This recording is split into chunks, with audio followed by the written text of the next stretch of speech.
धीरेन्द्र शास्त्री के पास में अगर कोई ऐसी शक्ति होती तो उसके पास में खुद उसके ऊपर मुकदमा दर्ज हुआ तो वो उससे बच सकता, परंतु नहीं बचा ना। अभी एक किसी दूसरे गुरु ने कहा कि अगर धार्मिक शक्ति थी तो वहां पे चले जाए। उत्तराखंड में धार्मिक स्थल हैं, ज्योति मठ है, जोशी मठ है, कौन से मठ थे, वो जमींदोज हो गए, उनमें दरारें आ रही हैं। केदारनाथ के वहां पर मंदिर भी के नाम में बड़ी मुश्किल से बचा है। अगर इनके पास कोई दिव्य शक्ति है तो इन्हें देश को आगाह करना चाहिए। देश की सीमा पर बार बार घुसपैठ होती है, आतंकवादी आते हैं, तो ये ऐसे धीरेन्द्र शास्त्री जैसे लोग या और अन्य धर्मगुरु जो इनका समर्थन करते हैं या ऐसे राजनीतिक लोग क्या वो साजिश करते हैं देशवासियों के खिलाफ कि देश को आगाह नहीं करते है क्या कि इनके पास एक मनोविज्ञान में मनस प्रभावी बातें, मनस प्रभावी खान पान और मनस प्रभावी इन चीजों के द्वारा लोगों को प्रलोभित करते हैं।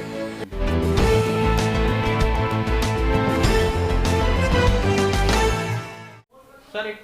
बागेश्वर धाम के नाम से धीरेन्द्र शास्त्री एक अपना मठ चलाते हैं और वो एक शिविर लगाते हैं। शिविर में तमाम फरियादी आते हैं और वो कहते हैं कि मैं उनको उनके प्रेत आत्माओं से उन्हें निजात दिलाता हूँ। तमाम भविष्य बताने की बात करते हैं, भूतकाल बताते हैं और अपने आप को कहीं ना कहीं एक मतलब ये कहने की कि उनके पास कुछ दिव्य शक्तियां हैं और जिनके द्वारा वो सीधे भगवान के संपर्क में हैं। और ऐसे भ्रम के साथ साथ वो तमाम लोगों से इस पर ये आरोप लगे हैं कि धन उगाही भी कर रहे हैं। लेकिन इसकी पोल खुल गई है और अब कुछ मीडिया चैनल्स पर उस चीज को कला के तौर पर दिखाकर बाकायदा एग्जाम्पल भी दिए गए हैं और बताया गया कि एक कला है और माइंड रीडर, इस कला को कहते हैं माइंड रीडर। तो माइंड रीडर की जो शक्ति है शायद उनके पास हो, लेकिन इसके धीरेन्द्र शास्त्री इसका दुरुपयोग कर रहे हैं। क्या कहेंगे आप पूरे मामले में धीरेन्द्र शास्त्री को लेकर? वो कोई मठ नहीं चलाते, वो धर्म के नाम पर अधर्म फैलाते हैं, भय भ्रम और अंधविश्वास को फैलाते हैं। और जो अज्ञानी लोग हैं जिनकी शारीरिक मानसिक शक्तियों का विकास नहीं हुआ है, जो सामाजिक रूप से या आर्थिक रूप से या शैक्षणिक रूप से या राजनीतिक रूप से पिछड़े हुए लोग हैं, तो ऐसे धीरेन्द्र शास्त्री जैसे लोग जो राजनीतिक संरक्षण में अपने आप को पोषित करते हैं और गरीब या कमजोर लोग हैं जिन्होंने वर्तमान को जाना नहीं और भविष्य को देखने की जिनके पास शक्ति नहीं होती, उन्हें ही कहते हैं भूत। भूत मतलब जो अपने पिछले समय की कालों पे ही उनमें निराश और हताश रहते हैं। तो ऐसे लोग जब आते हैं तो उन्हें आशा और उम्मीद के नाम पर उनका आर्थिक रूप से वो ठगी का काम करते हैं। जो धीरेन्द्र शास्त्री के पास में अगर कोई ऐसी शक्ति होती तो उसके पास में खुद उसके ऊपर मुकदमा दर्ज हुआ तो वो उससे बच सकता था, परंतु नहीं बचा ना। अभी एक किसी दूसरे धर्म गुरु ने कहा कि अगर धार्मिक शक्ति थी तो वहां पे चले जाए। उत्तराखंड में धार्मिक स्थल हैं, ज्योति मठ है, जोशी मठ है, कौन से मठ थे, वो जमींदोज हो गए, उनमें दरारें आ रही हैं। केदारनाथ के वहां पर मंदिर भी के नाम में बड़ी मुश्किल से बचा है।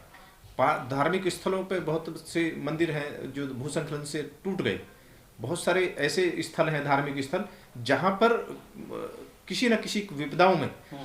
असंख्य लोग मारे गए हैं। धर्म के नाम पर एक नरसंहार होते आए हैं, या आज भी मारे जा रहे हैं, धार्मिक यात्राओं में मारे जा रहे हैं। तो ऐसे धीरेन्द्र शास्त्री जैसे लोग उन पर क्यों नहीं देते? अगर इनके पास कोई दिव्य शक्ति है तो इन्हें देश को आगाह करना चाहिए। देश की सीमा पर बार बार घुसपैठ होती है, आतंकवादी आते हैं, तो ये ऐसे धीरेन्द्र शास्त्री जैसे लोग या और अन्य धर्मगुरु जो इनका समर्थन करते हैं या ऐसे राजनीतिक लोग क्या वो साजिश करते हैं देशवासियों के खिलाफ कि देश को आगाह नहीं करते है क्या कि इनके पास एक मनोविज्ञान में मनस प्रभावी बातें, मनस प्रभावी खान पान और मनस प्रभावी औषधियां, इन चीजों के द्वारा लोगों को प्रलोभित करते हैं, उनको बहलाते हैं, फुसलाते हैं और धोखाधड़ी उनके साथ करने के बाद उनसे धन उगाही करते हैं। सरकार को ऐसे लोगों पर तो रासुका लगाना चाहिए, इसे देश का सार्वजनिक रूप से आतंकवादी घोषित करना चाहिए कि जो कि धर्म के नाम पर ठगी कर रहा है, सार्वजनिक रूप से जिसके एक लिस्ट जारी कर दी कि इतने लाख रुपए में ये करेंगे, इतने लाख में ये करेंगे, इतने लाख में ये करेंगे, और फिर उन पर नहीं होता।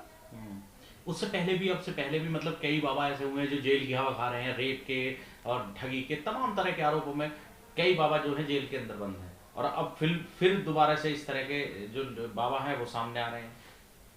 ये जो सत्तारूढ़ पार्टियां हैं, और सत्तारूढ़ पार्टी में भी वो पार्टी जो कि सिर्फ राज करना चाहती है, जिनके अंदर साम्राज्यवादी प्रवृत्ति होती है, जो देश और दुनिया के संसाधनों का, मानवीय संसाधनों का विकास नहीं करना चाहती, उनको ज्ञान, ध्यान और सम्मान से जीने का अधिकार नहीं देना चाहती, सिर्फ उनके अधिकारों को हड़पने के लिए, उन्हें मानसिक रूप से गुलाम बनाने के लिए ऐसे राजनीतिक पुजारियों को पैदा करती हैं, उन्हें संरक्षण देती हैं, और कि लोग उनके मोहजाल में या धार्मिक पाखंड में उलझे रहें और अपने अधिकारों के लिए कभी भी आवाज ना उठाएं। आज जो सरकार है लगातार देशवासियों के अधिकारों को छीन रही है, संवैधानिक अधिकारों को छीन रही है। आयोग होते हुए, संवैधानिक आयोग होते हुए मतलब कोलिज्म के नाम पर सीधी नियुक्ति की जा रही है, लेटरल एंट्री के नाम पर सीधी नियुक्ति की जा रही है, कॉन्ट्रैक्ट के नाम पर सीधी नियुक्ति की जा रही है। तो ये ऐसा पाखंड है, राजनीतिक पाखंड है, जो संविधान के विरुद्ध है, जिसमें समता, समानता और अवसरों की कहीं स्वतंत्रता नहीं है, जिसमें योग्यता को साबित करने का कोई प्रावधान नहीं है। इनसे ध्यान हटाने के लिए ऐसे ही राजनीतिक पाखंडवादियों को, ऐसे राजनीतिक पुजारियों को, ऐसे जो धर्मद्रोही हैं, अधर्मी लोगों को, जो देश के साथ छल कपट प्रपंच कर धोखाधड़ी करते हैं सार्वजनिक रूप से, और उन्हें लूटते हैं, आर्थिक लूट मचाते हैं, ऐसे लोभियों के खिलाफ, ऐसे अधर्मियों के खिलाफ, ऐसे लंपट प्रपंचियों के खिलाफ देश को, देश के शासन सत्ता को, संवैधानिक पदाधिकारियों को, अधिकारियों को संज्ञान लेना चाहिए। इन्हें जेल में होना चाहिए, इन्हें खुला नहीं छोड़ना चाहिए। सुहानी एक साहा करके एक मैजिशियन है जो माइंड रीडर है, उन्होंने लाइव इस तरह के कारनामे करके दिखाए तमाम मीडिया चैनल्स पर, और ये बता दिया कि ये एक कला है, ना कि कोई ये एक दिव्य शक्ति है, और ये वो एक कला है, और इस कला को खूबसूरती के लिए मैजिक शो में इस्तेमाल किया जाता है अक्सर। लेकिन धीरेन्द्र शास्त्री वही काम कर रहे हैं और अपने आप को एक मतलब गॉड का एक नुमाइंदा पेश करने की कोशिश कर रहे हैं, और वो दिखा रहे हैं कि मैं सब कुछ बदल सकता हूं, मेरे हाथ में वो शक्ति है। सबसे बड़ा तो यही हो गया कि एक उसने मुकदमा दर्ज कराया, धीरेन्द्र शास्त्री जैसे लोग यहाँ से चले गए। देश में आज बहुत समय से चल रहा है कि लोगों का शारीरिक, मानसिक और वैचारिक विकास होकर वे बुद्ध ना बने, वो जाने ना, केवल माने, केवल बुद्ध बने। बुद्ध का मतलब जिनके अपनी अंतर चेतना ना हो, जो अपने आप को ना जाने, जिनका शारीरिक, मानसिक और आर्थिक विकास ना हुआ हो, शैक्षणिक विकास ना हुआ हो, जो भय, भ्रम और अंधविश्वास और पाखंडवाद को ना समझे, सिर्फ उनसे लूटा जाए। उनके पास जब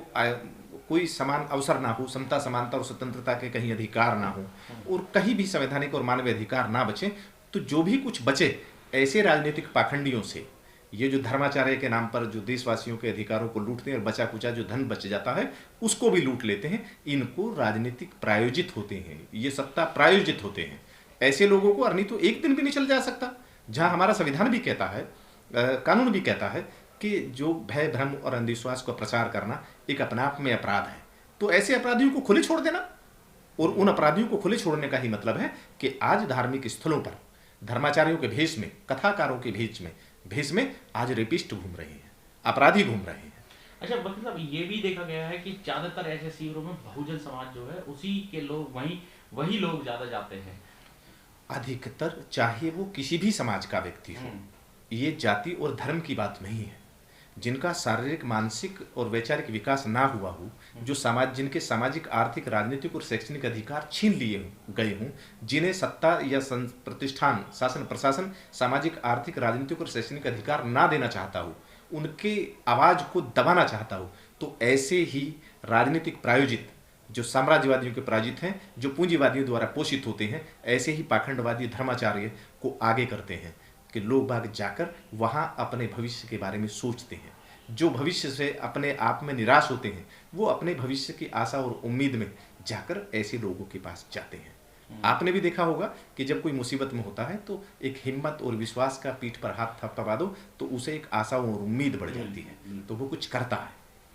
तथागत बुद्ध ने कहा, कर भला हो भला अंत भले का भला, शब्द नहीं शब्दसार हूँ मैं, व्यक्ति नहीं मानवीय संवैधानिक अधिकारों का विचार हूँ मैं, शब्दों का सार है, शब्दों का वार है, शब्दों का प्रहार है और शब्दों का श्रृंगार है। ये धर्माचार्य राजनीतिक पाखंडवादी लोग इन चीज़ों में थोड़ा सा महारत होते हैं, बहलाने फुसलाने की इनके अंदर एक वाकपटुता होती है, जिसका ये दुरुपयोग कर कर देशवासियों को और सामाजिक आर्थिक राजनीतिक रूप से शैक्षणिक रूप से जो पिछड़े हैं, जिनकी समझ विकसित नहीं हुई है, उनको ये लूटने का काम करते हैं, सार्वजनिक शारीरिक मानसिक रूप से लूटते हैं। और आप उसकी चीज़ का देखते हैं कि धर्म के जो गए धार्मिक स्थलों पर और वहाँ वो अपना चरित्र हरण और चीर हरण और बौद्धिकरण करा के आते हैं, रोज अखबारों में छपती हैं और सरकार उन्हें दबाने का प्रयास करती है। इस वीडियो में कही गई सभी बातें वक्ता की अपनी राय है, जिसकी पुष्टि हम या हमारा चैनल नेशन टाइम नहीं करता।